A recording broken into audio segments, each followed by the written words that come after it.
One of the things that I've thought a lot about in the last 25 years is homework. And from 7th grade through my graduation from high school, I was an expert on doing as little homework as possible. And very early in my career as a neuropsychologist in 1986, I wrote a couple papers on homework. And at that time, I reviewed research on homework to figure out what do we know about how homework affects learning.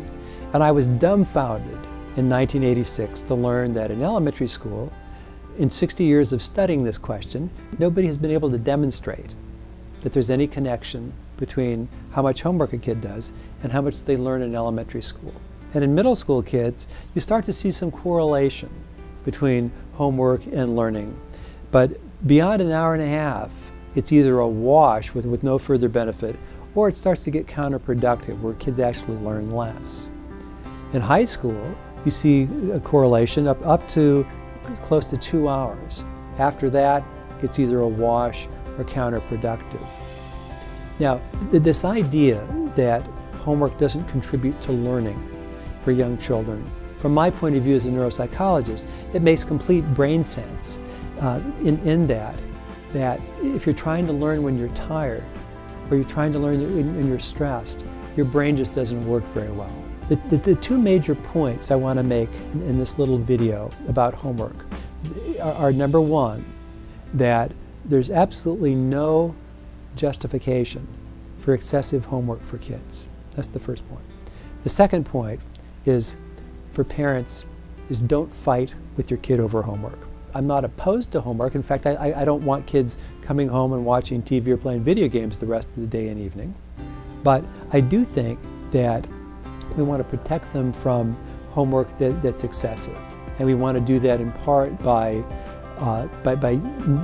being familiar with this research, and if our kids are having way too much, challenging the school, show me the evidence for this approach. And because I promise you that it doesn't exist. I love this idea of parents thinking about themselves as consultants to their children regarding homework. And by that I mean, I recommend that parents say, I'm willing to help. I'm willing to do anything I can to help you. But I'm not willing to chase you around, and I'm not willing to yell at you, threaten you, fight with you about homework, because really this is your homework. And if you need help, I'm available between 6:30 and 7:30, or your dad can help, your mom can help, your sister can help, or we'll get a tutor in here to help you, if that's what you want. And I've been advocating this kind of parent as consultant, as opposed to parent as the taskmaster or homework police for probably 30 years. And I've never seen it go wrong. And I've had many people tell me over the years that stop getting out of fighting over homework with my kid saved my relationship with my kid. It just increased family harmony by 80%. And in my experience, if we act like it's our job to make our kids do our homework, we weaken them, because we reinforce the mistaken idea that somebody other than them is responsible for their homework.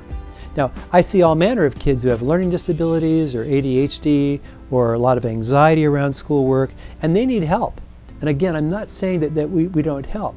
What I am saying is that we try to be clear about what I consider to be the basic psychological principle of who is responsible for what. And in my opinion, if a kid has schoolwork, that's his responsibility or her responsibility. And it's our responsibility as adults to help them if they need help. I think that you'll find that this idea, if you think as a parent, if you think about yourself as a consultant, somebody whose role is to help and support and set some limits, but that you can't make a kid do homework, and that if we think that we can, we'll weaken the kid, because the kid will end up believing something that's not true about who's responsible for what. That I've never seen this go wrong, and I hope this helps.